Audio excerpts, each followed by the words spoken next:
Tell you what, this Aussie cricket team is causing us some trouble at the moment with the batting, and another collapse there after a bad start into a decent partnership and all that for 180. So hopefully the boys can continue their good work with the ball to kick off that first innings. But we are here today to talk around some teams, and we're going to try and see if we can beat first, second, and third. Now we've got Jakey Boy and Andrew, both fourth and fifth from the private crew. So we're going to see in a second how we can poke a hole or two in 1, 2, and 3.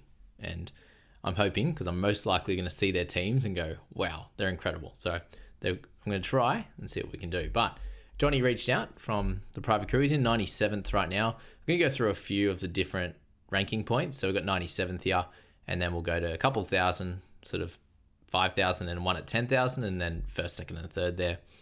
Now for Johnny, he had a fun message there, which I'll just give you a quick overview of the squad first before we get into kind of what he was saying there. But his squad at the moment is in a good position, and I'm basically seeing that from the majority of these guys is how incredible the situation is. You've got Preston, Kolomatangi, Cleary, Garrick, Haas, Karaz, all sitting on the bench there ready to go for this week to go along with Nwangi Tawaze. You got Farnworth, Lucas, Drinkwater, Katoa, Hughes already, Hosking, Duncan doing well. Then Clark, Jazz, Couchman, and May. So you look at that straight up and you go, well, is there anywhere to really target this week? And the answer is unlikely, to be honest with you, with how it's set up and just how many good players there are. So here we go. Found his message there now. So his squad there coming this week feel way better than the last 3 weeks. This is how the team currently looks. Haven't made any trades, and I don't think I will. The only player I need to trade out is Sharp, but not really sure who to, so I might just trade him next week. So I kind of just mentioned to him, looking at this squad here, I'm just setting up for round 18, which is what we need to do for a lot of teams here. He's got Karaz, he's got Nawa, Drinkwater, Garrick there.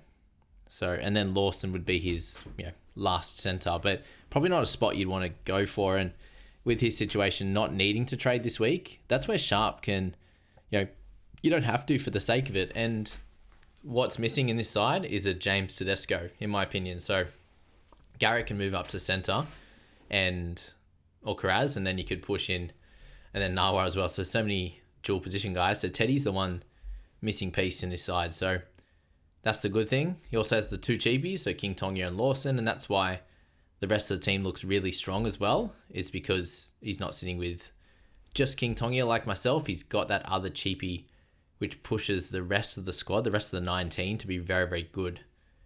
There will be weeks where he will have to think about having those cheapies that aren't as great or not playing, and that's where next week we could probably have a look at that Lawson situation and go, is there another cheaper type player that could help him across the weeks and be a scorer in certain weeks when needed, or a looper, and then in other parts there just be someone that's not needed. So that was an alarm there for me to check my passport and put the JB hat in the bag. So there you go.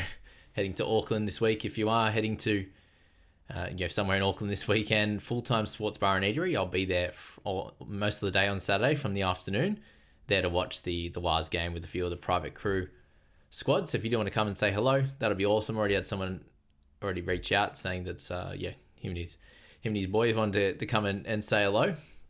So I feel free to come to that. That'll be awesome to meet a lot of you guys. So that's Johnny Boy in 100th there. Let's get into somewhere around that 2,000 mark. We're going to get a fair way down for that. Just after me is that 2,000 mark there. All right, who we got? Let's go with Joe at 1891.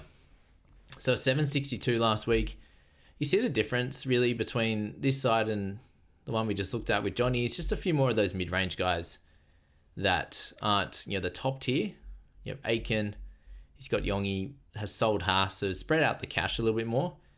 Has Hopoi, has Patea, has Turbo already in there at under 400k. Has the main sort of differences in this team, and then Savala as well. So a mixture of those guys, just me being that little bit less on team value side, makes these squads a little bit more, middling, rather than having the top tier guys like Haas and already having Karaz and these types of players like that.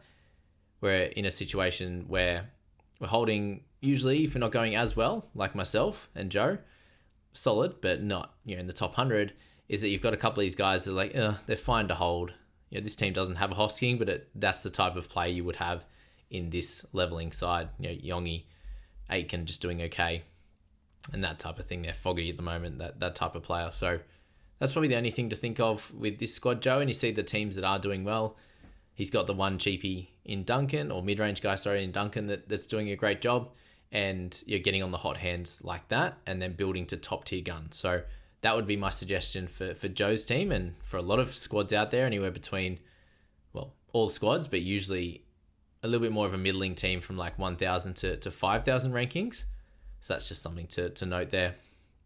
All right, let's go to Duncan's squad there at 3,800. He's sitting there with a lot of guns, actually, which is nice. What we're seeing down the bottom, though, is already a few cheapies. King Tongia, Hotboy, Fainu there. Would have held Ponga for a long time, you'd imagine, so has dealt with those types of issues. And at 4,000 is actually a really, really nice squad. So similar to the last squad, but 2,000 ranks difference. Just shows the timing of things, shows that looping is going to be a factor as well, but still sitting in a situation with lots of guys in the mid to low 500s that are doing a job without being completely spectacular. And it also depends when you bought players like Katoa. Have you had him the whole time? And things like that. So that's where, at the end of the season, guys, if you do join the private crew, I'm able to do a review on your side and kind of help you out as to where you can improve, especially for those returning customers. That would be awesome for those guys there. So that's Duncan in there in that spot. And what we're looking at with these squads is just building through around 18, 19 with a thought as to how you can improve your side, getting those top tier guns and getting your ultimate 13 in, which I just went through as well this week. The ultimate 13 and the guys that are like next on the hit list that you may want. Now for Heath, he had a bit of a rough one last week. You mentioned there, I was like, in the VIPs, I was like, all right, I'll answer your guys' questions first. What do you got for me? And he did ask why he was so bad at NRL Fantasy, and I understand why now with the 673 last week. As I said, sometimes you can go down the wrong path, the pod type of path, and get a bit unlucky. So that's where the Wong decision there came into things, and just not having the fun worse than these types of guys can be difficult in times like this. But you see there he had a fair few guys out last week and does get a few of those players returning, and just has to make these next couple of trades in pushing in the right direction and getting those guys that have that good upside. All right, let's go down to, who do I see still talking? Killian, the Slev dog, 6,188. So for him, sitting there with Haas, good score there. Oh, that Howarth news is tough, but a nice score, 782. At least Howarth helped him last week. So he's got Lomax, a little bit of point of difference guy. He's got Kickow, that's fun. Aitken, Garrick.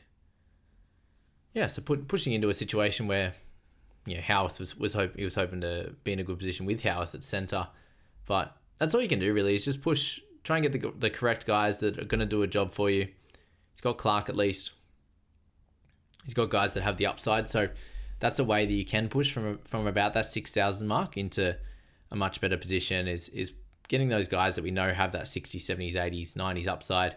And that's where Karaz is someone that really works, and you don't want to be on the other side of one of those scores. And as we've seen with non-Farnworth owners, he's pushed into a 63.4 average, and the last month has been spectacular. So avoiding those types of mistakes here, the guys with the really big upside, will be super helpful for your team. Now, Mr. Thames in first. We'll start with you, and we'll go to Jonathan and to August. So shout out to you guys for how well you have done so far. Been a spectacular season. Now, this squad here has Pap, so definitely has some upside on that, and sits in a good position for round 18 with those players like that. Has Turbo, has Garrick all ready to go. Savala Hughes in the half position, Pap and Teddy to cover that, and looks like just needs that one centre, which is a much better position than where I am. But trades is going to be the big question, I think, with teams like this. So may as well have a look at Yaffs while we're here. Will it show us how many trades the legend himself has there? All right, overall points. So total points to trades, sitting there at 4. There you go. 4 trades for first, 5 trades for second, and 8 trades for third. That's impressive. We also got our boy in fourth has 5. I like that they're really spread out at the top there, and it's all very close from there. So, and then my boy Andrew, 4 trades in fifth. So just keeping that in mind when you're looking at these teams. So rank first has 4, and definitely has to sell Wong, and then don't tell me he doesn't have Fletcher Sharp. Wow, how do you manage that? How do you manage to stay in first without Fletcher? There you go. I suppose he had, the low scores in amongst the big ones there. So Wong's the definite trade out here. And then the rest of the guys are fine. Campbell can be easily held. Could be an interesting one. Does he sell Wong and Riley Smith this week? Because they're really the only 2 guys that should be looked at as a sell piece. And is it a 1 trade week for Thames, or is it likely a double trade week? So Savala's out with Riley, and then Campbell, Teddy 4, Wong's 5. So really only has to make the 1 trade, which is fine, but the 2 eventually will probably happen, and probably run out by round 20 when we get those extra trades. So it's still in an okay position, but we'll definitely be hoping for a little bit of luck when you've got second and third right up the tail in a very similar team value or squad value perspective. And guys, I've had a few people mention this, squad values kind of dropped the last few weeks. Remember, there has been injuries, which usually cops a $40,000 to $50,000 loss. We have the odd guy that's doing well, like Savala going up, but a lot of guys are actually on the way down if you own Drinkwater and all these types of players. So just keep that in mind, guys. Now for Jonathan in second, who had the 5 trades, has Fletcher Sharp, but doesn't have Siwa Wong. Looking down the bottom here, has a good selection of guys, all players that you'd want. King Tonga, an easy hold. And then let's look at mids. So what does he need for mids next week? Got Couchman, got Duncan, Aiken, Kolomatangi, got Preston. Yeah, so very well covered up top with Jazz or no Jazz. Oh, got Cook. Yep, easy there. Half, Fainu, Savala all set. Centre and wing fullback. So Teddy. And then we've got Garrick. Okay, so trades will need to be used for number 2 in the centre and wing fullback over the next couple of weeks here. So only sitting there with 2 available. Yeah, which is pretty tough. Actually, is overrun with halves and needs to add 3 centres or wing fullbacks to the squad with 5 trades remaining. So definitely you'd imagine this week Sharp goes to Karaz in this team, and then it will be 2 more with the 4 trades remaining. So there's a little bit of a gap that can be taken some advantage of with Jonathan in second, but absolutely having a cracking season and will be hard to chase down. Hopefully this is helping everyone in the top 10 and the top 20 also, I suppose. But August sitting with 8 trades is such an incredible season, and has Siwa Wong, has Fletcher Sharp, so both those guys could easily be sold, bringing this person down to 6 trades. And it's probably a similar situation to myself with Wong and Sharp both leaving my side this week, and we'll get into the trades video a little bit later. But with those guys going down, that leaves them with 1, 2, 3, 4. Has the whole wing fullback out. So just the 5 out, but it's all wing fullbacks basically. So Purdue and Lucas. So Purdue will have to be played in centre. Lucas could be played in edge, but it's the 3 wing fullbacks. Wow, okay. That's tough this week. So has no available wing fullbacks except for Garrick. Sorry, Garrick can slide down. So it does need 2 wing fullbacks, and it's probably going to be the play. Lucas, as I said, can move up, and then would have to buy 2 with the Wong and Sharp combo, which again would be Karaz, and then one of those mid-rangers or the Pappies, that type of level there for this team. But that's the beauty of having those extra trades, is that you're able to deploy them 2 or 3 this week, and then can go another couple next week, and a few after that, and still have 1, maybe 2 trades left over if August wanted to push pretty hard and try and fight and get themselves into first over the next few weeks. So yeah, thought that was just interesting to have a look at those 3. We have spoken through Jake and also Andrew in a couple of other videos. We've got Jordan in the Podcasters League has pushed himself into 7th and doing a great job. But what we do need to work out is for these teams where they're at. So rank 8 is sitting there with the 2 trades. Rank 6 is sitting at 4 trades. Where's rank 7? There he is. Jordan's at 7 trades left. So still in a really good spot there. Rank 9's at 7 trades. So yeah, rank 3 sitting with 8 is in the best position there. You see here, rank 13 has 10. Rank 15 has 11. Rank 21 has 12 trades remaining, which is crazy. Crazy talk. And the best person is 1 left with 14 available, with the average being 6 and a bit, so 6.8 across the top 1,000. So pretty crazy how that's working out right now.